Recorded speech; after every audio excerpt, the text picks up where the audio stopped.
மதுரை கிழக்கு தொகுதியில் திமுக சார்பில் போட்டியிடும் அமைச்சர் மூர்த்தியை ஆதரித்து வண்டியூர் சௌராஷ்டிராபுரம் பகுதியில் துணை முதல்வர் உதயநிதி ஸ்டாலின் தேர்தல் பரப்புரை மேற்கொண்டு வருகிறார். நேரடி காட்சிகளை பார்க்கலாம்.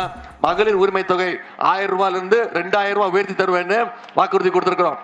காலை உணவு திட்டம், அரசு பள்ளியில் படிக்கக்கூடிய குழந்தைங்க காலைல பள்ளிக்கூடத்துக்கு வந்தாங்கன்னா பசியோட படிக்க கூடாதுன்னு முதலமைச்சர் காலை உணவு திட்டத்தை அறிமுகப்படுத்தணும். 5ஆம் வகுப்பு வரைக்கும் கொடுத்துக்கிட்டு இருக்கிறோம். இப்போ அது 8ஆம் வகுப்பு வரைக்கும் விரிவுபடுத்த போனோம்னு சொல்லியிருக்கிறோம். அதே மாதிரி அரசு பள்ளியில் படிச்சு எந்த கல்லூரியில் போய் படிக்க போனாலும் அவங்களுக்கு கல்வி ஊக்கத்தொகை 1000 ரூபாய் வழங்கிட்டு இருக்கிறோம். 14 லட்சம் மாணவ மாணவிகள் வருஷம் பயன்படுறாங்க. அந்த கல்வி உதவி தொகையை இப்போ 1500 ரூபாய் உயர்த்துவேன்னு நம்முடைய முதலமைச்சர் வாக்குறுதி கொடுத்திருக்கிறார். அதே மாதிரி முதியோர் உதவி தொகை OAP மாசம் 1200 ரூபாய் வழங்கிட்டு இருக்கு நம்முடைய அரசு. அதை உயர்த்தி 2000 ரூபாய் கொடுப்போம்னு நம்முடைய தலைவர் வாக்குறுதி கொடுத்திருக்கிறாங்க. அடுத்த 50 லட்சம்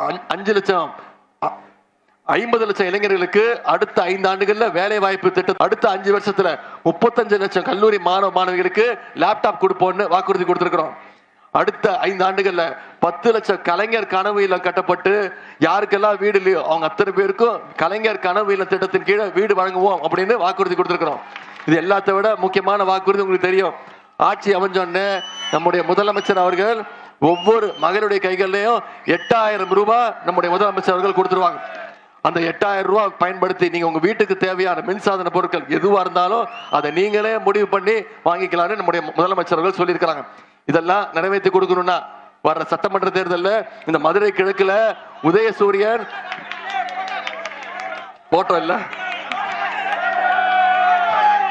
போட்டோ வேணாம், அதான் மறந்துட்டாங்க, அவங்க மறந்துட்டாங்க, போட்டோ வேணாம். இனிமே இது இப்போ முக்கியமான நாள், நம்முடைய எதிர்ப்பை தெரிவிக்க வேண்டிய நாள். இந்த தொகுதி மறுவரையறை கொண்டு வந்து இன்னைக்கு ஒன்றிய பாஜக அரசு தமிழ்நாட்டுடைய எம்பிக்கள் எண்ணிக்கையை குறைக்க பார்க்கறாங்க. தமிழ்நாட்டுடைய உரிமைகளை கேட்கக்கூடிய அந்த உரிமை குரலை நம்முடைய எம்பிக்கள் தான் டெல்லிக்கு போய் குரல் கொடுக்கக்கூடிய நம்முடைய உரிமை குரல், அந்த உரிமை குரலை இன்னைக்கு பறிக்க பார்க்கறாங்க. எனவே இந்த நாள், இந்த டீலிமிட்டேஷனை கொண்டு வர நாள் மிக மிக முக்கியமான நாள். நம்மளுடைய ஒட்டுமொத்த தமிழ்நாட்டுடைய எதிர்ப்பை நாம தெரிவிச்சாகணும். செஞ்சு காட்டுவோமா? அந்த எதிர்ப்பை இன்னும் வலுவா வர்ற சட்டமன்ற தேர்தலில் அதிகமான வெற்றியை இந்த மதுரை கிழக்கு தொகுதியில மிக அதிகமான வாக்கு வித்தியாசத்துல அண்ணன் மூர்த்தி அவர்கள்